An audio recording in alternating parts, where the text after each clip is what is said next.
Oh, when I was trying to do it in my own, trying to do it in my own, full of emotion. I'm down and I'm broke. Never knew love. Came in and showed it. Till you came in and showed it. You love. Bless up one and all. It is I, Mr. Troy Graham, once again with the Troy Graham Experience. And Mm-hmm. today we have a very special guest, 3 decades in the making, I like to call it. 3 decades in the making, all right? We Three have the decades. soon to be superstar, actor, producer, dance Yeah. choreographer, aka Doc Gable, ladies. Mr. Herb Henacho. How you Hello, doing there, hello. brother? I'm doing good, sir. How are you? Oh, I'm doing wonderful, man, as usual. Anytime you get to breathe another day, it's a blessing, boy. Ain't that Hey, right? yes, sir. So go ahead and tell the people a little bit about yourself, a little quick bio. Who is Herb Henicho, and where did the Doc Gable come in, brother, and all those titles? Let's see. Herbie Hinnicho, born and raised Baltimore, Maryland, 51 years ago. Um, I've been, on a journey as an artist. I never knew what my calling would be up until I got later into, my age. Always been dancing all my life. That was always a constant. But I've been, and I could draw, I could play the drums and this and that, but it never took. But once my daughter graduated, I started taking up acting. I became, I felt I was a natural for it and everything, and took it from there. The Dark Gable came from a friend of mine. We would always go to the clubs, and he and I would always seem to be interested in the same girls, and I would be the one always to get them. And he always called me Dark Gable, and it just stuck. Okay. So that was it. Yeah, Smooth like velvet, huh? yeah, man. You know what I mean? Okay. Okay, now I Definitely. remember you when we were younger, used to praise dance, right? Yeah, You yeah. I still used to you, do what okay. they call pantomime. That's putting on a face and everything and this and that. And that's when I was heavy into the church. I was born and raised in the church and everything, but I was always dancing in the club. So once I got saved, I still had that urge to dance, but there was no type of outlet to do that in a church. So when I saw it was K and K Mime. They're called the Godfathers of Pantomime. And when I seen them, it was such a relief because I could put on that mask and nobody recognized me, but I could still dance. But this time I was doing it for God. So, but that fell away after a while because of the politics behind it. It was like some churches said men couldn't dance, and then the whole face. Some churches thought it was, minstrel shows and all this and that. So and then it became where it wasn't more of a ministry, where it was just a form of entertainment when it came to me being invited to certain events, and I just got disillusioned by it, so I stopped. Yeah, you know what? That's a great conversation. Something you said that most churches didn't view it as a ministry, and it became more Yeah. or less. But it's a combination of both. It is because you don't know where someone is once they walk through the doors of the church. You don't know where their spirit is, right? Right. Some Exactly. are moved by the words of the pastor, some are moved by the music, some are moved just by your dancing. Right. So I don't. Right. But to me personally, before we get back on track with you and your acting and everything, Hmm. church seems to be more business. Some of them, I can't say all. Some of them are more Hmm. business minded now Hmm. instead of being involved in the spirit building. Yeah. I mean, it's come to that. Unfortunately, you have, these so-called mega churches that after a while it becomes about the money. And that's the unfortunate thing about it. And when it comes about the money, it starts to become about the show instead of the ministry. And I've seen it. I mean, I've seen it. And I love, mega churches because the more exposure that you have, the way I see it, or saw it at the time, was the more someone could be open to be saved. But again, I started to feel like I started to become part of the entertainment. And that was never something that I wanted to do with the gift that God gave me. I always wanted it to be about a ministry, and if I would take a song and listen to it, and if it moved me, I would dance off that. And I knew that if I could touch someone else the way the song, I wanted to be the physical interpretation of what that song was. And I do that with acting as well, where I try to take that character and make it as human as possible, so someone that's watching it can somewhere somehow relate to what it is that character is doing. So Yeah, you know what? um That yeah. sounds like you got a movie inside of you, man. And as you know, my pen is still pretty sharp when it comes to writing. I haven't written A anything in a word. while, but Yeah, I you got. know, my pen is still Yeah. pretty sharp. If you ever want to knock on the door and be like, look, we need to come together and do something. Okay. All right. I'm always looking, and like I said, I got a story to tell. I got a story to tell. You know what I mean? You It might have to definitely be like do. series or something like that. But it's just like it's the human experience. You know what I'm saying? Everyone has a road that they've traveled, but emotions are emotions, and they're all the same. And when you can touch into the emotion of a character and then touch someone else in that, that's what moves them. You know what I mean? That's what and I'm going with, artists as far as, musicians to actors to paint, painters and all this and that. Um, Whenever they do something from the heart, that's always going to be connected because we're all connected one way or another. And if it's something that I can touch to you emotionally, that's going to affect you. And it can go both ways. Music and this and that. Video can affect someone in whatever way that it is, either good or bad. So as an artist, you also have to be very responsible for what it is that you put out, because seeing things and the way computers and the phone, this and that, you have everything looping into your mind. That's why they call it programs, because they can program your mind and doing something that you may not, think that you're capable of doing or shouldn't do, but you okay it. So it's a great responsibility being an artist in that type of medium.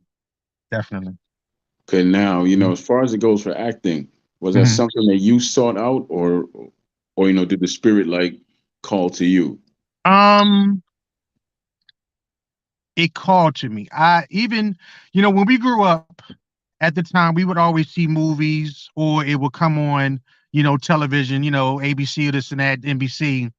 And then with the invention of VCRs, we could always take it home. And I was always interested in how, these people act. And then when the DVRs came out, or DVDs, I used to always go to the featurettes. I was always interested in behind the scenes. How did this come about? How did they act? How they this and that? And I had always been told that I had a very, expressional face. So, but I never took it seriously because we didn't have anybody to look up to as far as being acting, and acting wasn't considered a job, what I'm saying, or a career. That was a pastime.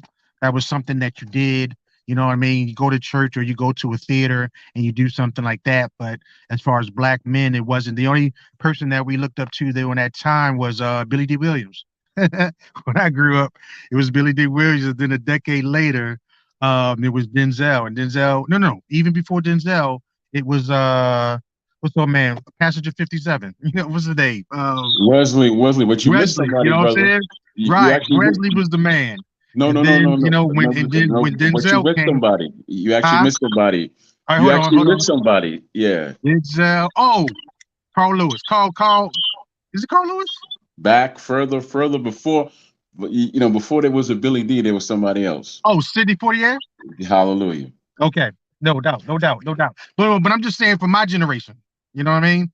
That's what I'm saying. I'm saying moving forward, we didn't have those to look at, and Denzel has been the standard. So I said all that to say I couldn't see myself in it because I didn't see anyone that looked like me consistently. Only one they had was Denzel. So long story short, I was living in Virginia and I saw an ad in the paper for a role. And I was like, you know what? I told my girl, I'm gonna just go ahead and try it out, whatever, whatever. And I went and I got the part. And from there I got the bug. and the rest is history. I was like, this is what I want to do as a career because that's the one thing. Fine, if there's something that you could do and being paid is just an icing on the cake, go for it. Regardless of what anybody tells you, it may be hard and this and that because acting is one of the hardest careers to get into, no doubt about it. The rewards are great, but also the risk is even greater. And there's nothing more rewarding to do something that you love and get paid on it. So when I made that decision to go full time, there was been a lot of hard times. It still is, but it that's what I love. That's what I love. So it is what it is. Yeah, that's because you walk in the path of your destiny, man. Yeah. Not everybody does that. Right. It's tough road to take because and Yeah. never like like I tell my children and I told my nephew whose song you heard playing when the show first started, right? Yeah. Don't share your dreams with everybody. Ooh, no, no, no, no, no, no, Don't do no, that because there's a lot of people no. that place their own doubt onto you. Yeah. Yeah, Yeah. and of course they have their own limitations and all that, Oh and yeah. they want to place that onto you. Okay, well since I failed here, Yeah. I don't believe you're gonna make it. This is too hard. You need to go Yeah. get a real job. And I've Yeah. heard countless stories of take like a Kirk Franklin on the Uh-huh. day that his very first album came out. Do you have any idea what he was doing? He was He looking at pornography. he was getting evicted from his Oh. apartment. Yeah, he was getting Oh, I didn't know evicted. that part. And Steve Harvey had a good job, one of the good jobs at the Ford Motor Company back in the day, right? Okay. And he did comedy at one time, and he just found it. He found his love. He quit, and he had children Wow. and children. He had the twins and a wife. Wow. Yeah, Wow. so you gonna Yeah. go home to your wife and say, "Look, I got a great idea. I'm gonna quit my job that gives me benefits and all that, Yeah. and I'm gonna go Yeah. make people laugh." Oh, Mm-hmm. really? Are Yeah. you? Exactly. Bye. Exactly. The Exactly. same, the same thing with Dick Gregory. He was making close to like $600,000 back in the day, doing stand up, right? Then Right. then he decides to go home to his wife and his I think 7 or 8 children, and says, "Look, I'm going to go fight for civil rights."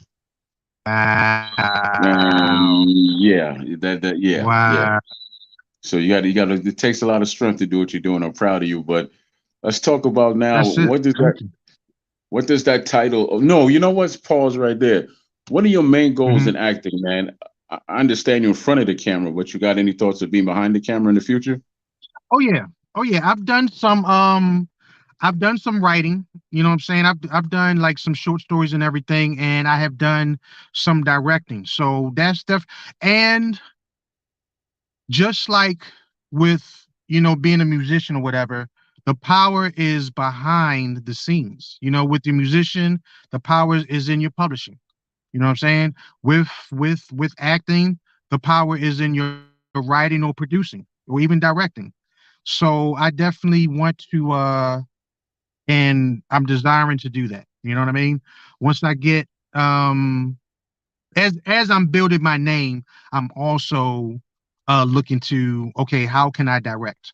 How can I'm looking this year is to look into getting some equipment, and I want to start going into mobile filming because that's an untapped art, and a lot of people don't know about it. But the way these cell phones are producing these technology as far as the cameras and everything, and also with the apps, it's a greater fluidity that you can use when you're filming. And so I definitely want to get into that and be, that storyteller.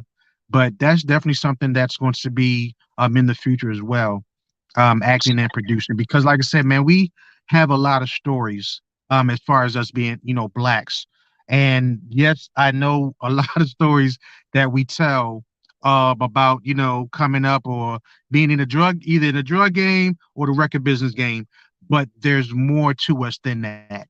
The only reason why it's more popular because as a people, that's what we have accustom ourselves to and believing Yeah. that's all that we can do. But there's a lot more to that. You remember when the Cosby came out, even though it was a great show, a lot of people's like, yo, that ain't us.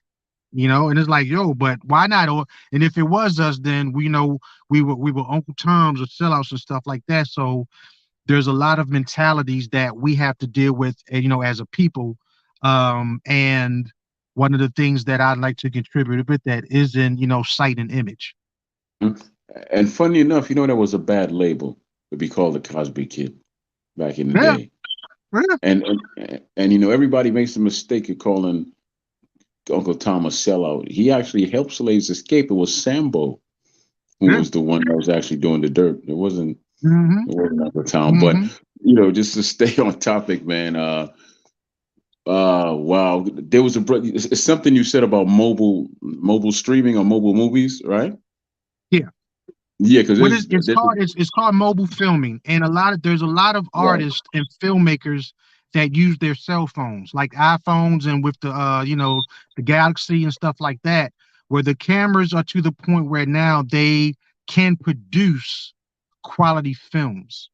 yeah, And there are different apps that you can use, like Filmic Pro, such like that, to take your phone, I mean, take your movie, color grade it, put the sound to it, and actually look like a movie. Apple now has a lot of movies that they have on their website that actually look like movies that can right. rival those things that you see on Netflix and and Amazon and things like that. So with me, if you've seen the cameras where they're big and bulky and all this and that, you can do but so much because you got to have the cameras in different angles. I get two phones and I can put it anywhere as far as what kind of angles and get what it is that I want and just keep it moving. So I'm definitely looking into something like that. And then when I get more experience, yeah, I can go ahead and deal with the big boys and the big cameras. But for right now, I can deal with the mobile making. Right, because there's a brother from the DMV area, goes by the name of Silk White, I believe, and I used to watch his stuff on YouTube, right? Okay. Hmm. Okay, so he actually made the transition from YouTube to Peacock now. Okay. If you want to check him out, the Transporter is one of his movies. Once you click on the Transporter, you'll see the sister with the boom, boom, boom, and you can watch the movie on the Peacock. It's season 2 now. Okay. So yeah, so Transporter. yeah, yeah, What is that? A I spinoff from definitely the movie? understand. Huh? No, Is this that a is a spinoff? completely no, it's a completely different transporter. Okay. She yeah, just go watch because I don't want to ruin the movie for you. But All right. she was doing Uber or whatever, and she hooked up with, and then the story goes from there, Okay. right? All right. I'll check it Yeah. out. But now this is the big title that's right there in the middle of your name, producer. That Yeah. go ahead and break that down. Are you Dr. Herb like Dr. Dre, or what's going No, on, no, no, brother? no, no, no. Now, what a producer does is if there's a film that I want to do, I am the one that finds the actors. I'm the one that finds the director. I'm the one that finds the places where we shoot. I'm the one that finds where what we're going to eat. All those things. That's what a producer does. An executive producer, of course, is the one that invests and stuff like that. So yeah, so a producer is equivalent, yeah, to a Dr. Dre or someone that makes a beat. You see?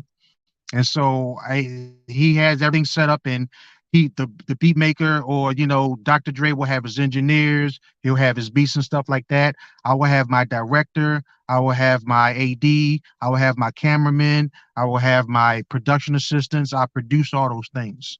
So and that's where power is. That's where the power is is definitely is behind the scenes. And so I can see myself doing that. I can see myself doing that because again, once I come across stories that I like, I'm like, damn, I want to do that. I want to go ahead and produce that. Maybe I'll be in it myself. I can do the same thing. I mean, even with Spike Lee was a director, but he was also producer, because he saw, what he wanted for, even though he wrote all his stuff, or most of his stuff and everything. And then he got people and they produced it. So it's the same thing. And of course, with right now today, Tyler Perry, he does all those things. You So know what? that's where the power is. Yeah, because you know what I think about Tyler Perry when people say his name? He's kind of like the modern day Langston Hughes in a sense, Okay. right? Yeah. Because Yeah. Langston did poetry, he did plays, he even wrote Hmm. movies, he Hmm. traveled all. Langston did Hmm. everything.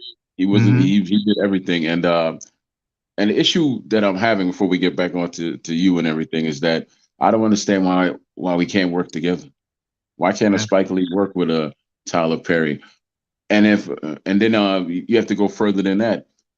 There's a legend out there by the name of Bill Duke, right? Mm-hmm. Mm-hmm. I would love to see him get more work, man, because Bill Duke is the one that helped create Shaft, Hawk. He was in Mm-hmm. Predator One. You know, he was a Mm-hmm. dark skinned brother that was in Predator Yeah. One. Yeah. He's a 6'7" dark skinned brother, and he's a Yeah. producer and writer and I everything, think just the like last thing you. I remember him was in Yeah, Minister Society, I think it was. that was that was one of them, but he did something else after that with We did. Martin called National Security with Martin Oh, Lawrence, and okay. that was yeah, that was good. But you when you No, were saying, no. His last one he huh? just did was a movie called Gaslight or something Gaslight, like I that. didn't see that one. Yeah. It was about Watergate. It was about Watergate. Yeah. Okay, yeah, Yeah. but you were saying that every actor has some kind of different vibe that kind of reminds you of somebody. Back when we were Hmm. talking about, Denzel Washington and everything, you Hmm. remind me of the brother from Spartacus, as I said before, Peter Mensah. Right. Right. Yeah. That's the brother's name because he has a natural just look that draws you in, Yeah. and I've never seen him play in any roles that bring him down. Hmm. They Hmm. always play to his strength. He doesn't have to tell anybody he's a strong black man or he's intelligent. Yeah. Those are roles that he get. Even the Spartacus, he was Yeah. Yeah. you had all these great gladiators Hmm. guys, but he was the most respected one. Hmm. And Hmm. he was the Hmm. mentor. Right. Nobody in their right mind would challenge him. Nobody. Right. That's right. He was That's yeah. right. So you got that That's right. kind of energy, how he moves on screen and everything. Even Hmm. even in 300, even though he got killed off real fast, Hmm. he had a thing about him where he was being humble, but he was trying to stress to the king, we're gonna come and kill you unless you Hmm. bow down, Right. right? And Right. that's the yeah. So yeah, you got that kind of energy like that, brother. Thank you. Yeah.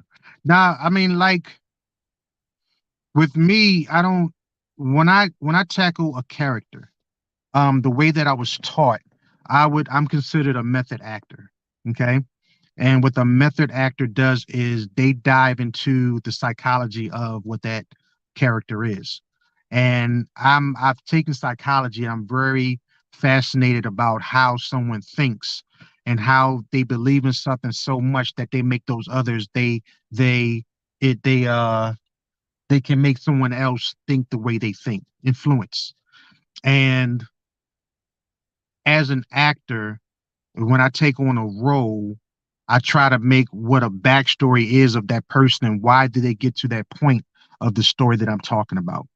And everything that I do, excuse me, or everything that I want to portray, there has to be some type of emotional connection on why this character is saying what he says and what he does. Because the one thing that I can say about our black movies, especially like on Tubi and stuff like that, is that they're one dimensional. You know, everybody wants to be hard. Everybody always wants to argue. Everybody wants to do this and that. And it's the tired cliche of I'm the boss, I gotta eat, blah, blah, blah. My theory is what put you there. You just wasn't born that way. Why did you think that? It has to have been something emotionally that triggered you to do that. And that's the type of thing that I come across. You know what I'm saying? Let's say even like what I love with power and everything. I'll see you later. I said I'll see you in a few. Yeah. No, I'll go through that door. Okay, yeah, take the lawnmower. I'm sorry. You can take it off there? Okay. All right, I'm gonna be like another 20 minutes. Okay, I'm sorry. All right. Okay, for instance, power. The reason why Omar is such a great actor because of that, because he didn't always come off as being hard and this and that. You can see the emotion that he had trying to move forward, but you can still see how he used to be. You know what I'm saying? Versus his character, Tommy, where Tommy was always just he was one way. Although you also see Tommy act in some human ways. And that's the one thing that makes a character and a show connect, because we could connect on the anti-hero. There's no everybody. Now I can sell the gray area. You see what I'm saying? I don't have to be so hard. Blah, blah, blah. That to me, that's played out, because we're a lot more than just that one dimensional. I gotta get food. I gotta eat this and that. Why? Why? I'm You I'm know what I'm so saying? glad I'm so glad you said that because when I tell people that I'm sick of the drug dealer movies, because to me personally, man, to me personally, like a drug dealer is a sellout. I'm gonna tell you why. Who does he Mm-hmm. sell his drugs to? Mm-hmm. Who Yeah. does he kill? Right? Right. Who is he harming? Right. People that look just Right. like him, right? Right. And then Right. I'm sick of the slave movies because there's no redeeming qualities about those movies. There Right. really isn't. Right. I Right. don't want to. I just don't want to see it. And then just I'm just tired of those type of movies. I would like to start getting into writing and all that, Mm-hmm. and putting some stuff out. But unlike you, I haven't made that step yet. You know, Mm-hmm. we all have our gifts. I just haven't. And you said something about being a a method actor. Look no Yeah. further than Robert De Niro. But there's Oh another yeah. step above that, right? Oh, Yeah. oh, oh no! But you know who's the greatest one? I think Morgan True. Freeman. You never see Mm-hmm. Morgan Freeman feel the same in any movie. I don't care what Right. character he's playing. He's Right. the same man, but he does not feel. He's like, who is this cat? And then we take Denzel. I don't call him an actor. What he does with certain roles, like take Malcolm, right? When he did Mm-hmm. Malcolm X, Mm-hmm. Mm-hmm. he what he does, I think, is it's called, he borrows that individual's spirit, because there was some points in that movie where you didn't see Denzel at all anymore, at Mm-hmm. all. You saw Yeah. Malcolm. You did Oh, the voice, absolutely. and Absolutely. then all the reflections and the movement. Like when he came Absolutely. from Mecca and he was saying that chickens Absolutely. come home to roost. That was not Denzel That's right. Washington. That was not Right. Denzel Washington Right. at all. Right. That's the same thing you say with Jamie Foxx in Ray. I Yes, thought there that you was go. Yeah, Ray yeah, yeah. until I thought he was Ray until he took glasses off when he was talking to his mama. And I was like, oh, that's Jamie Foxx. He took his glasses off. But until up until he didn't take his glasses off, he was Ray. I He tell you was my Ray. And favorite. that's Mhm. huh? No, I was gonna say my favorite scene in that movie is always gonna be my favorite when he finally got to sing lead, right? Remember he was Mm-hmm. traveling with the band and he finally got to sing lead and he had his own song out, Mm-hmm. and then all the women were coming to him. Now, mind you, he couldn't see; he was feeling their Right. wrists, Feeling the and he wrist. was like, "Yeah," and he made this face like, "Okay, no, Yeah. next," Yeah. Exactly. that was Exactly. one of my favorite movies. That was my favorite Exactly. scene right there for some Exactly. reason. But even going back to Denzel, to me, quintessential is Malcolm X. But it's very, very close when he came to Training Day to beat Malcolm X. Why? Because every movie that Denzel had was always the hero. And so when he came with Training Day, he came with a whole total. Why is she coming? Oh Lord. He came with a whole total thing, a whole different, Denzel.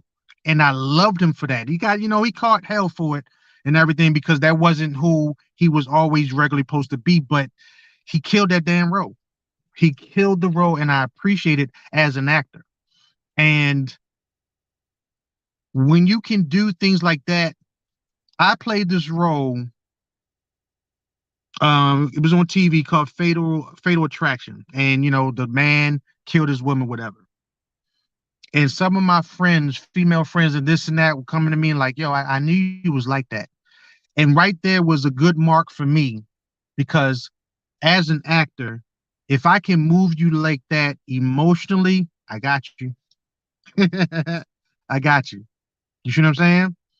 And today's audience is very sophisticated because of the fact we have a lot of things that we can do. And if we don't like what we're seeing, boom. Um it's a wrap. You know, we'll change the channel. So you always got to be there to capture somebody. Tell you You the know what I'm truth, saying? I don't think he really was acting in that movie, Training Days. I just think there was an Really? aspect of him. No, I'm gonna tell you why.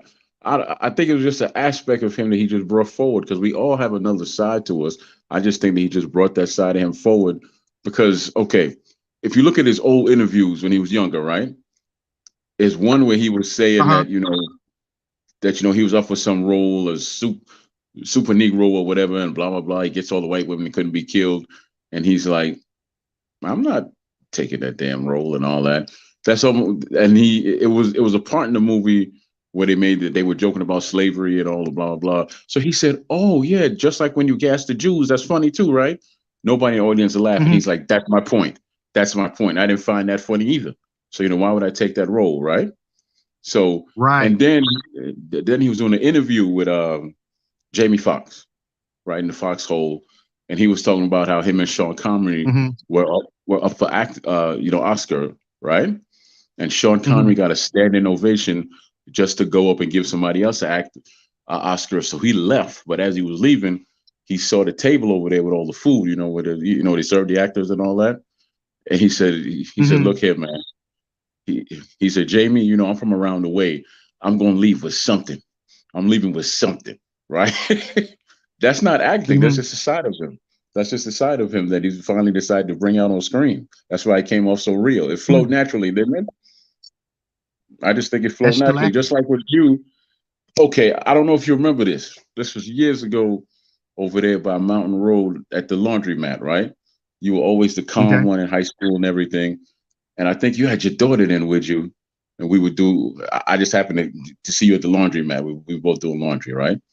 Then you Right. Right. stepped out to Right. get some Chinese food. They stepped out to get some Chinese food, and there was some rude ass kids in the parking lot, nigga this, nigga that, and you got hot. You got Yeah. hot, and that was another Yeah. aspect of you, right? So, and you Yep. came back in, and you was like, Troy, can you watch my daughter for a second? I'm like, why? I'm about to whoop these little kids' ass, Yep. right? Yeah. Yeah, 'cause you weren't mad at them calling you nigga, but they saw you with your daughter, Right. and that's what Right. that's what really set you off. Yeah. Yeah. No, no, but go ahead and tell like if someone is young and they want to get into being an actor and all that. What is some of the moves that they would need to make to actually start start to get into the um. business? First and foremost, ask yourself why. Okay. Do you want to be an actor because you see the fortune and the fame? Because this is not an easy job. Not at all. It's not an easy job.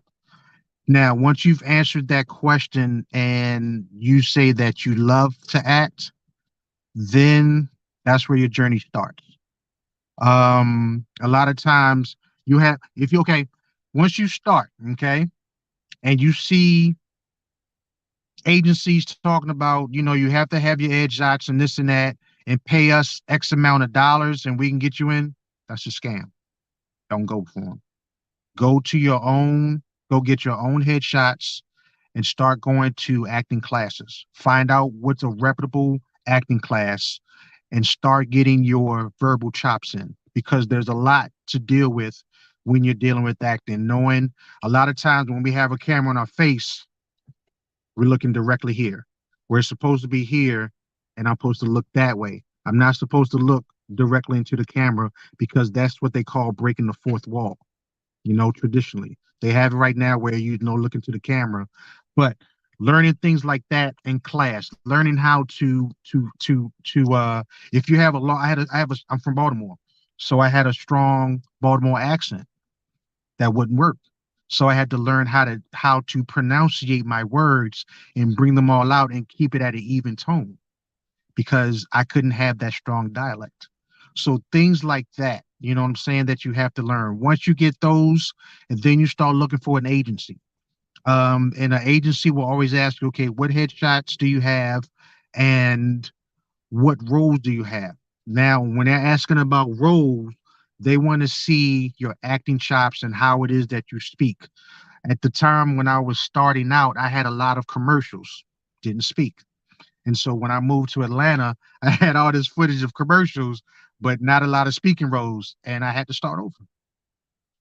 So once you get into your acting roles, you submit it to the agency, and then from that point on, because the agents are the gatekeepers, they're the ones between you and the casting directors.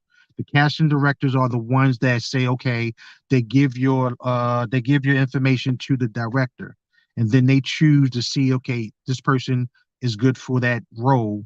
Let's go ahead and hire them.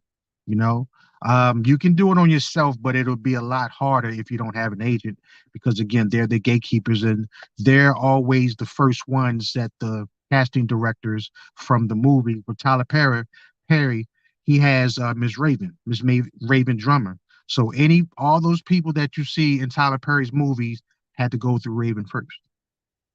So once you do that, boom, just keep it up. Now, and if you like I said, you have to have tough skin because you're gonna get a lot of no's. You're going to get a lot of questions of am I good enough? Did they like this? Did they like that? Be yourself when it goes into the audition. Decide on what you think that character is, do it, and then leave it alone. When I first started, I got to the point where I was sitting by the phone waiting. Okay, they haven't called me. Maybe I wasn't this, maybe I wasn't that. And I had to learn, okay, on to the next. Because whatever that they see, it could have been, whatever. Nowadays, they're all based on how what you have on TikTok, or how many viewers or how many people you have following and all this and that. So now it's more of your followers, who do you have following you, and how many butts can I put in the seat, you know? But if you're about that work, you can't. I don't even have a TikTok. I may have to, whatever. But I'm about the work. I'm about doing what I want to do, and if you're serious about it, it'll come. It'll come. It'll Yeah, come, but you're going to get a lot of no's before you get a yes. But once yeah, you get that yes, it's all worth it. yeah. That's the God's honest truth in anything. With anything you do, I'm constantly telling people that I fail so much. I fail so much that I'm a success story. I failed, Yeah, yeah, but now, yeah, I understand why I had to go through all that. Like this, real, doing the podcast, I actually have doing this podcast right here. It's not where it's gonna be, but yeah, it gives me a vehicle to say I'm taking the steps now. I'm not just talking about it, right? I'm yeah. taking the steps now to move on to something else. Because to That's be it. honest with you, just like you have your own voice and your own and your own I don't want to say vice, so we'll say voice. Where you have your own Mhm. voice and you follow that destiny, which is it takes a lot of damn strength to do that, right? It does. Hey, man, look. Yeah. Let me tell you, man. Mhm. I have gone through it all. You know what I'm saying? I have gone through it where once I quit my job, I was just like, I'm going to go. You know what I mean? And there were times where I didn't have no money coming in, and the family helped or friends helped. And times where I used to live in my car. There were times where I was on people's couches and everything because I didn't have my own. And get a job, get a job. You got to get this. You got to get which is true, which is true. But the faith that I have for myself is like I'm not. The more that what I mean, is like they say if you don't work for your dreams, you'll work for someone else's dreams. And I That, was like, I can't. And I guess for me being bullheaded, I can't. There's a lot of things that I've let go. You know what I'm saying? Like I said, I used to be an artist as far as drawing. I let that go, and my brother took that up. I used to be a drummer, and I let that go, and this and that. This is the last thing that I feel naturally comfortable with doing, and I'm not giving that up, no matter how hard it looks. You know what I'm saying? And it's like I gotta get there. I have, matter of fact, I am there. All these other stuff is just going to fall by the wayside. But I there am you go. there. You know what I'm saying? And so it's rewarding. It's rewarding. Like I said, that movie that I sent you last when I Last week. filmed in Baltimore, that was true to my heart because I did it in my home city, which I never thought I would. Which I never thought I would. And that's leading to a series that we're going to start shooting sometime in the spring. Um, but when I was in that point, I didn't think that I would ever film again, especially after COVID and the things that I were going with personally. But I was like, you know what? Let me go ahead and put myself out there again and see what happens. And somebody took a chance with me. And I was like, wow. And that just revigorated me again to say, yo, that's yours. That was God saying, go. Stop looking at yourself like you can't do it because you see everything else. Know what's inside of you first. And if that's inside of you, everything that's going on with you right now is just a reflection. So right now I'm still reflecting. I don't believe in this thing. But now I'm like, no, I believe in it. And I don't care what it is that I see, it's going to happen. It has happened. It's just going to have to manifest itself on its best way, and the universe will do it at its best time. Yeah, So, this little book I read a while back called Hung by the Tongue. mm, Tells you how to manage your to speak your words. You don't want to, yeah, words like take words like little when you talking about your dreams out of your vocabulary, right? This is yeah, this is my little yeah, dream. yeah, Okay, well if you say it's little, it's gonna be that way. It's yeah, gonna be that way. So yeah, now you gotta be mindful, and you also have to be mindful, like I said, of who you share your thoughts with as well. absolutely, Because like I said, absolutely, absolutely. there's a bunch of grave diggers out here, brother, as you know. Yeah, But yeah, it's yeah. coming up And on it's the like, and, 45. it's no fault to them. You know what I mean? And I'll put it this way: it's no fault to them because, as you said before, it's their fear that they're projecting on you out of protection. I've had family members like, you know what? You had a good run, but maybe it's time you decide to, do this and that because I tried this back, blah, blah, blah, and it didn't work because life had to do this and that. And I used to be bitter about that. Very bitter. Cause I'm like, wait a minute, you're not supporting me the way I would think that you would. But as I got mature and understanding, everyone has their own lane. And my family only did it out of concern and protection me from being hurt. But you can't tell everybody everything. You can't. You can't. You can't. You Oh, can't. I got a little test for you because I know you got to go in a few minutes, as you said 45. So we coming up on 42 Yeah. minutes, right? Oh, okay. Okay. Gotcha. Hancock, there's a line in Hancock which I love where, yeah, when he was in the hospital, he was weak. Remember, he didn't have all the Right. superpowers, and the Yeah. dude came from behind him and said, "What did he say, Herb? What did he say? You had a nice run, Hancock." That was one of my favorite lines, man. You had a Yeah. nice Yeah. run, Hancock, and we sure Yeah. all gonna miss you.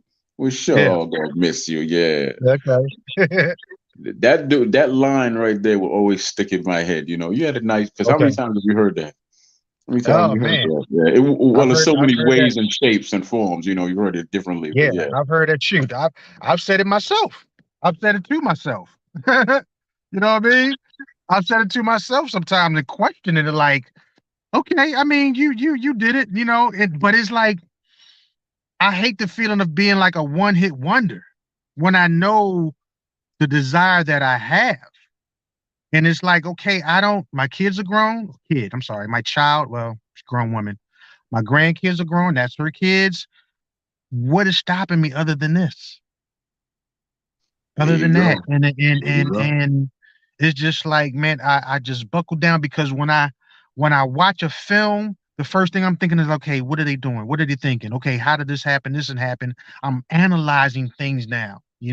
So when I go to my auditions, boom, I can go ahead. So my mind is still thinking, being as an actor, I'm like, nah, okay, I'm not gonna let this go because I don't want to be bitter about not taking it all the way. I don't want to die with the coulda, woulda, shoulda mentality. You know, I tell you I'm gonna what, do that. man. Before you leave, Yeah. I want, I want the, I want to drop some science on you that I don't think a lot of people know. Steve Okay. Harvey shared his story a couple of times. Like I told you, he left the Ford company, right? Yeah. And this was back in the day where you were guaranteed a pension. Go watch. That's right. Right? That's right. So he said he used to wash up in public bathrooms, man, and Yeah. he would just go. Like when he got the Apollo gig, he was all the way down south somewhere and broke, and he Yep. just got called for another gig that paid him maybe $100, or 200, and that's how he got to New York. Yep. Right? He didn't have no Yep. money. and he roomed with Jay, the guy. What's the name? Jay from the Tom Joyner Morning Show was down on the Steve Harvey Show. He rooms with him. Uh, I know you're talking about Jay somebody. Yeah, him, right? Okay. Okay. And he basically, he got the gig and he stayed on there for years until he moved on to do something else, right? Right. Right. And and then like I said with Kirk Franklin, his furniture was outside when his album first came out. It was Wow. See, I didn't know that. he was Wow. outside. Yeah, Wow. he was evicted. He wasn't, he said Wow. it was so incredible that I had an album, I had a song on the radio, but I was dead broke. Yeah. And Denzel Washington was on welfare back in, yeah, See, I didn't he know was that on either. welfare. It was his wife that carried him through. If you talk, they were talking to his son John David Jackson, and they constantly Hmm. brought up a father, and he's like, hold on a minute, I have a mom who carried the family too before he was Denzel Washington. She was Mm, carrying she was carrying us, but she was on yeah. Broadway and she was a great stage actor, and Denzel was still Wow. building himself. Yeah, Yeah. yeah, See. because I think his first movie was Carbon Copy. Denzel. Okay. He was Okay. on welfare when he did that movie. Come on, He bro. was on welfare, yeah, and just a lot of different things, man. People don't know about these actors. Take Sinbad. He's filed bankruptcy numerous times, and right now, he's coming back from his second stroke. Wow.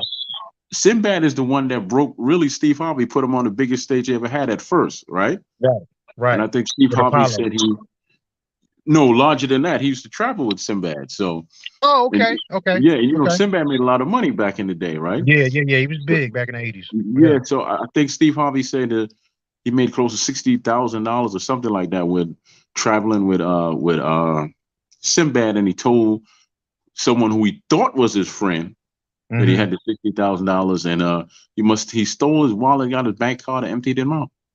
Wow. And he See. said he's still looking to kill this dude if he ever find him. But let me tell you how God works. He said that he was down south and he kept going into this furniture store and all that, and these people took a liking to Hmm. him, and they actually became his sponsors. That's how he was able to Wow. get around. And this was a white couple Wow. from the deep south, and they finally, he said, after he got big, he tried to find them, but he couldn't find. I think they shut down the store. Somehow his Hmm. producers found him, and he cried, and he made sure he paid them back every dime, man. Plus, Wow. Tyler Perry, 6'7" Tyler Perry was sleeping in Yeah. his car. Sleeping in his, he didn't pay, like you see a lot of people that are in his plays and his movies now. Yep. He didn't pay them because he was broke. Yep. So, but now, Yep. now that they hung on to him, Yep. now they're reaping the benefits of and all that, right? Yep. So, brother, when you get down like that, you got to think that you are not alone. So, you know, That's true. Hey, man, you made good points. Definitely made some good points. Yeah. yeah, Yeah. yeah. So But it's tough. It's tough, brother. Ain't no joke. I mean, yeah. Sinbad, like I said, is just learning to walk again after 2 years. Yeah. Wow. Yeah. And trust me, I know all about strokes and all that, brother. That's a story for another day, right? Okay. But Okay. I know all about that. And 2 years, Herb, imagine 2 years you can't walk. Tough. All that got to creep into your mind about I'll never walk again. Yeah. Exactly. Yeah. Exactly. Yeah. So, yeah, man. Exactly. Yeah. But that's, I mean, but that just goes you to show the will, regardless of what it is that you see. If you definitely believe it, what I'm saying, believe within yourself, because the God is within you anyway. So you believe in yourself, believe within that God, you say to this mountain, move, and the mountain's gonna move. And the mountain is right there. You know what I mean? And I have to always continuously um say that to myself. But with all the stories that you just said, that's just proof in the pudding. Everybody started somewhere, but it was always something that had to do with adversity and what your mentality was about it. And if your mentality said was, I don't care what's going on, I'm still going to keep going, then guess what? It's going to happen. And that's how I feel. It's like and when I go into it, somebody's already written my a script for me. I'm already on television. I'm already in the movies. It's already mine. You know what I'm saying? When I go in there, they don't know who they're looking for, but they're gonna find it when they see me. And that's the attitude that I go with. And that's some might call it arrogance. It's confidence. It's just straight It's arrogance is when I take my confidence and try to belittle you.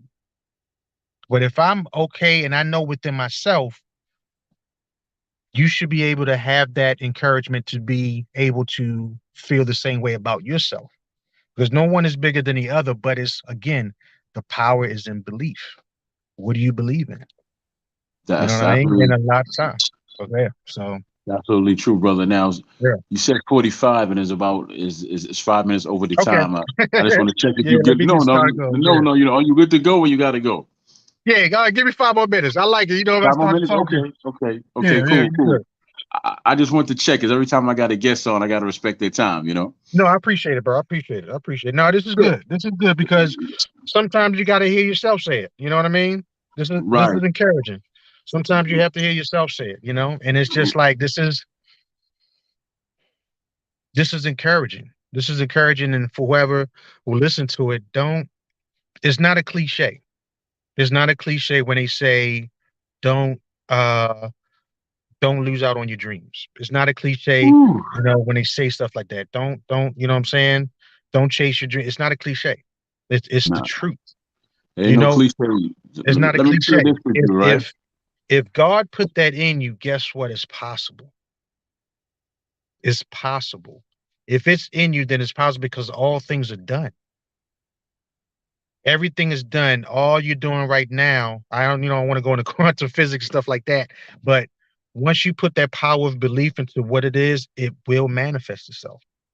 It will. Absolutely. It's something I want to share with you because in high Yeah. school, I used to box and all that, right? So, Hmm. and I followed that dream for a while. I joined the army for the sole purpose of getting on the Olympic team, right? Hmm. Yeah, because once you're in the military, that's kind of like you could spring from the army and get on and get on the team in the military, right? Hmm. Once you're successful in the military, you're gonna be offered some big contracts, unlike the guys who just come up from the dirt, right? Right. You're gonna get some real money. Yeah. I had a stroke, and I have a heart issue, so I had a stroke in the army, right? Yeah. Yeah. So I got sent home, and for years I kept trying to box. It's like I was walking into a wall every damn day because I kept trying to box, and no one would Wow. train me. Didn't Wow. titty. I finally walked into a gym, and this light went off. Instead of you trying to box, why don't you learn how to train? Mm. You got so much knowledge. Yeah. Learn how to pass that on to other people, Yeah. right? Yeah. So for every time there's one door that says you can't come through here, there's another one that's gonna open. You're gonna be wow, I didn't know about that. Because Right. I mean you have an idea of how stubborn I was when I was in high school. I just wouldn't stop chasing Yeah. that damn Yeah. I I wouldn't remember. stop, man. I Any chance I remember. get to show off my hand skills, which you saw some of it in high school, I was there. I was there, Right. right? I don't Yeah. give a damn Yeah. who it was. I don't give a damn how big you are. I'm there, Right. right? I remember. No doubt. So yeah, so and then finally the good Lord was like, "You stupid." So Ah, so wow. Wow. finally, I was in a ring with a dude, Herb, that had was knocking people out cold with one punch, Mm. right? And he was turning pro, so he wanted my speed because I was so fast, right? Hmm. Well, fast for my size. Hmm. So he hit me, and my arm damn near went to sleep. That's how hard he hit, right? Yeah. And I caught him with a straight right, and I heard him say, take a deep breath. And I said, I got him. Hmm. Blindly, I rushed in, and that dude caught me, and I saw Tweety Bird and everybody else, right? And he damn near killed me in that round. And the next Oh round my came back, God. and we just went back and forth like that. So it was a draw Yeah. pretty much. When I stepped out Yeah. that ring, everything was like this. Come to find out that Wow. I was having another stroke, right? Wow. Because I pushed myself, and my mom, you know how mothers are, so she came and she's like, he shouldn't have been boxing anyway. He got his hot money in the car and that. And I got blackballed after that. Every gym from here to PG County to where DC or wherever, like you can't. No, Yeah. we know all about you, man. Wow. We know all Yeah. about you, bro. So Yeah. that's what I met a brother by the name of Marvin McDowell, Umar Mm. Boxing, right there in Baltimore.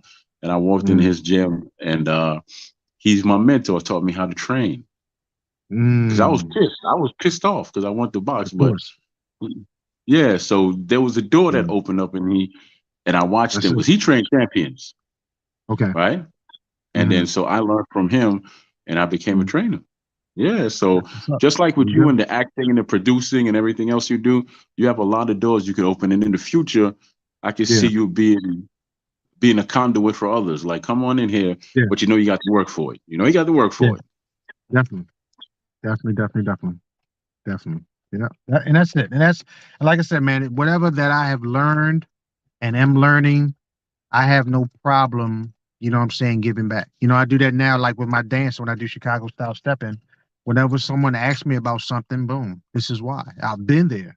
I see the look, I see the confusion, and this is why. You know what I'm saying? So, yeah, I'm looking forward to this journey, man. Is it scary sometimes? Yeah. Do I catch it sometimes mentally? Absolutely. Absolutely. But that's the game, the mental game. That's the mental game because it's like, regardless of what I see, I know, but I have to keep, what I'm saying? Repetition is the key.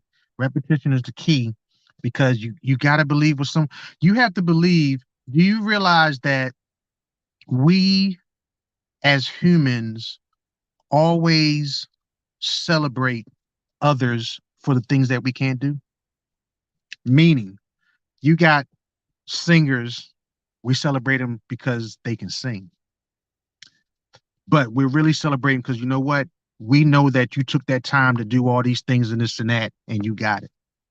You know what I'm saying? Because everybody has their potential to do whatever, but it's only those that go through the mental, exercising and doing all this and that go get to that level, and then we praise them. But everybody's the same. But we try to look at, okay, this person is special. No, no, no, no. That person was just where you were a couple years ago. But what's the difference? But now you want to praise that person for what you could be doing right now to get to that point as well. Get it? That's like you say he was Denzel before he was Denzel. No, he's still the same person. It's just he's there now because we put him there. So keep your head up, ladies and gentlemen, whatever it is that you want to do, refuse to listen to what, the naysayers say. Because again, people will influence you and you don't even realize it. Especially now with this cell phone and this social media, you get influenced like a mother. You know what I mean? Because nobody wants, I mean, you see all these suicidal rates where people are killing themselves because they don't have no likes. And nobody wants to, nobody, or you being criticized. Yeah. Now you want to delete yourself over that. No, that should, Nah. you know what I mean? You got to watch yourself. So it's like you got to be mentally strong and refuse to hear what other people say. If you believe that you're this and that, and belief of yourself, not that you're, what I'm saying, you're better than this person or that person or try to put somebody down. No, you believe in yourself because what it is that you do makes you feel a certain way, not to bring anybody down, not to make anybody feel small, not to make yourself feel like you're all this and that, but this is what I naturally love to do, and I want to do it and help others. Keep on that note, and it'll work itself out. Yes, sir. Well, brother, Yeah, thank you man. very much for coming through. Now, if you No want to doubt. get back your social media info and where people can find you and book you or anything like that for any gigs I that am you have coming on up. Facebook at Herb the Storyteller Ihenacho, Ihenacho, and I am on Instagram, which is Smooth71. Yeah, at Smooth71. I'm not big on TikTok. You know what I'm I saying? got I'm a just thought not. for you about that. I got a thought for you Yeah, about that I'm because not big on TikTok, and no, you no, know what I because of mean. your acting and because of your dancing, because you were smooth with that stepping. I've seen some of your Yeah, videos where you're doing the stepping. Boy, yeah. you smooth like butter with that Yeah, that stepping, I mean, I've right? always been a dancer. Back in the day, I used to dance, Yeah, but it got to the point yeah. where, what I'm saying, when hip hop changed, especially when gangster rap came in, nobody was dancing anymore. You know what I'm saying? All the ladies would go to the club, they'll be in a bunch and dance with themselves and don't want to dance with anybody. And then it got to the point where all you had to do was just buy somebody a drink, you cool. And I never went to the club for that. I always went to the Nah. club to dance, and that's when I got into the house music and We would get into a cipher, but it was but so many house music clubs that, what I'm saying, once they closed the Hippodrome down and everything and this and that and Odell's, it was a wrap. So I had always loved couples dancing, especially the bop and everything and all this and that, the jitterbug and the stuff they was doing out in New York and this and that, but they just never did it in Baltimore. We didn't have couples dancing in Baltimore. Right.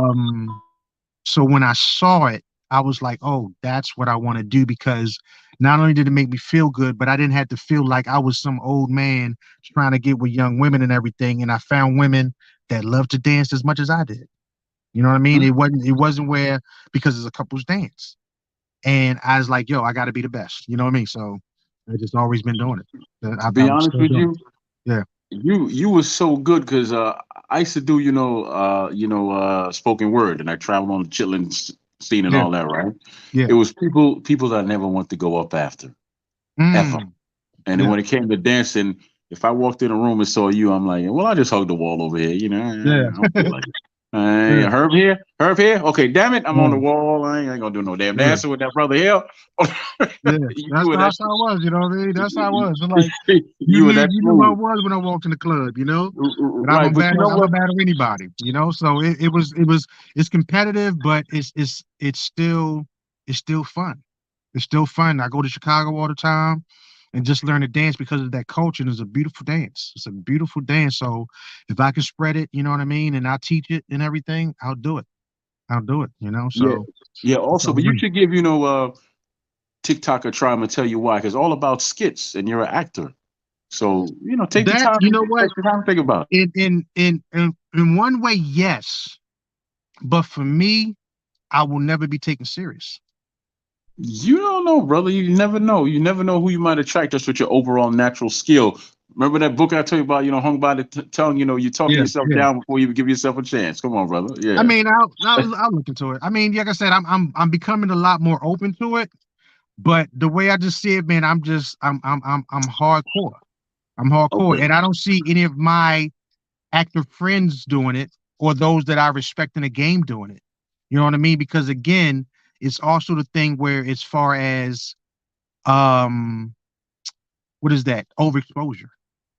That too, but let me tell you this quick story. Then we got to cut it because I know your time is important. Overtime. David Allen Yeah. Greer. David Hmm. Allen Greer. Hmm. We all know him. We all know him. From A Living Color, right? Right. Right. You know, all his life he looked down on comedy because he went to he went to some big schools, man, and he went Uh huh. Harvard or wherever he went, Uh huh. and he had some great ideas, and he actually thought comedy was like the low hanging fruit. Hmm. He never wanted to be a comic. He never wanted to be a comic. Come to Hmm. find out that brother could sing. He Mm. could sing. He can Hmm. act, and he does comedy. Like take take the character he did in Martin, Brother Love. The Okay. pastor. Yeah. That was all freestyle. Hmm. That was all Okay. freaking freestyle. Yeah. Take the character he did when he was on Love and Children with Damon. It wasn't Damon. Was it Damon Wayans? I think, right? Well, So loving children. it wasn't Married with Children. Remember? Okay, remember the character who played Gina on Martin? Did a sitcom with Damon Wayans? Yeah. Okay, Not she was married just to. Oh, yeah, I know you're talking about with Damian Wayans. Yeah, yeah. Okay, well he had a character on there too. David Allen Greer. that's right. Free, he freestyled it, That's right. Oh, and okay. yeah, and if you go to the other one where he was recently on Fox called The Resident. That's with Yeah, yeah. He was on Morris recent show. Chestnut and Malcolm Jamal Warner. He was a Hmm. great character in there. Yeah, I yeah. didn't know the brother could sing like that though. But my point to you is, you never know what might happen if you just stick your foot in it, because you might open the door to other actors who say, nah, man, I'm too good for that. Because David Allen Gray, when he first got to Living Color, they couldn't stand him because he was like, I don't know comedy. I don't want to do no damn comedy, but I have Hmm. to pay the bills. Hmm. And then after that, he realized he had a thing for it, and him and Tommy Davidson were pretty equals. He's a comic, he acts, he does voices and all that, right? Hmm. And he could sing. Tommy could blow, and he used Yeah. to box. Oh, where? Yeah, he used to box too. Yeah, All right. All but, right. but yeah, but brother, I'm not gonna hold you up. Thank you for your Okay, bro. time, ladies Yeah. and gentlemen. There's been another episode of the Troy Graham Experience, and we have Yeah, this was fun. Mr. Herb Show. Well, now, say your last name because I've been messing it up for 30 years. So go ahead and say your last name for me, brother. Ihenacho. Ihenacho. Yes, sir. Herb Ihenacho. I Ihenacho. know Yeah. I know him as Doug Gable, but if Mama No, it named him is. Herb, I'm calling him Herb. So No doubt. No doubt. You need that eighth grade. No doubt. all right. So Uh, yo, it was a blessing to talk to you, Hey man. man, I definitely enjoyed man. it, Good to man. see you, man. More Mhm. success on your podcast and everything, man. So I'm glad that I can help you out in any way, shape, or Mhm. form. So thank you. Thank you so much. Hey, I'm still waiting for them calls for them officers. Huh? I'm still waiting for them calls for those Oh, officers. you mean for my brothers? Yeah, man. Yeah, yeah, yeah, Yeah. yeah, Okay, yeah. well, ain't no Still waiting guarantee on that. with them two, right? But if I did show it to him, though, I did show it to him. But All right. yeah, man, hey, I'm proud of you, man, and thank you for sharing your thoughts and giving us your time, man. Hey man, thank you for having me, bro. For real. And I'm gonna text you something that I didn't want to say, same thing on air, because I didn't want anyone to take the idea, but I'm gonna text you an All right. idea. All Okay. right, brother. All That'll work. right. All right, All right, brother. Be fam. safe. Be safe, All man. right. Y'all be All good. right, man. Peace. Thank you. Thank you. All right. All right. All right. Ladies and gentlemen, boys and girls, that was Herb Ihenacho, the actor, the producer, and the dance choreographer. As you could tell, we go back a couple of years, well, 3 decades. But the brother's always been a smooth cat when it comes to dancing and all that. He recently got into the acting business and he's doing well. He had a couple of roles and he's good. He's good. I wouldn't lie to you about someone being good if they weren't good. He's always been a dancer. He used to like do the praise dancing, and they call him mime or whatever. But he was sharp with that, and he's even better when it comes to the stepping. I guess he calls it Chicago style stepping. Yeah, he's pretty smooth with that. I think he teaches that as well. So, but the whole conversation today was about the strength it takes to follow your dreams. Because believe me, 9 out of 10 of us don't. Because there's always a reason why not to follow your dreams. It's too expensive. I'm too old. It's too late. The only time it's too late and when you're too old is when you're dead. That's the only time. As long as you're living and you're breathing, you follow those dreams. Colonel Sanders had a dream about open up a chicken place. He didn't hit his stride till he was in his 90s. So there's no reason for anyone not to do anything. You know what I mean? I watched a video of a brother who has no arms, but he was driving. And he lives his dreams. He goes out to speak. He goes out to speak and all of that. I know different stories I could share with you about a man who was at a ski lodge. He got stuck in a mountain. Somehow he got stuck in a mountain. He had to cut off his arm to get free, or he was going to die. So he cut his arm off with a Swiss Army knife. Now how long that took to cut through all that bone and all the tenders and all the nerves and all that, and he endured the pain. And he goes out to speak now. Yeah. So let me explain something to you. There's someone out there that was right on the edge and wants to do something in their life, a dream they've had before. Do it. If your heart and soul are as one, do it. Don't look back. Just do it. Now, be prepared for when the doubt comes in. Be prepared for when you don't get to where you want to be in a fast enough pace for you. But don't ever stop because that's when you take away your own blessings. Trust me, I know. I wasn't joking about me failing so much that I'm a success story. That's the God's honest truth. I did. I failed so much I was a success story. At failing. But make you the most valuable person in your life and you'll never fail. And on that note, I say amen, amen, or amen, and bless up everyone that came out and everyone that's going to watch the replay. All right. It's been another Troy Graham experience. I'll be right back here tomorrow with the man I mentioned, the great Marvin McDowell from Umar's own boxing. So I'll be right back here tomorrow with him. And then later on this month, I'm going to have Tank's trainer on here. Then I'm going to have an up and coming youngster in the boxing game by the name of Ahmad Muhammad Jones, aka Mojo. And there's another brother who I have coming on here, one Mr. Corny, that was an up and coming young singer who happens to be my nephew. The boy writes his songs, he produces his songs, and he sings. He don't sing, he sang. So I'm gonna leave you with that as I exit stage left, and you can listen to my nephew here sing us out. Go ahead, nephew, and sing us out. When I was trying to do it in my own, trying to do it in my own, full of emotion, I'm down and I'm broke. Never knew love came in and showed you, till you came in and showed you. Your love is everything. By the time things had changed, her love didn't drop. By the time things had changed, you showed me out. I see the signs, I realize all the things I did to you. God showed me how. I don't need no rebounds. Lost in my own ways, Lord, make me better. I need new life to break. Don't want nobody making the same mistakes. Won't you stay? Down for the ride. Stay.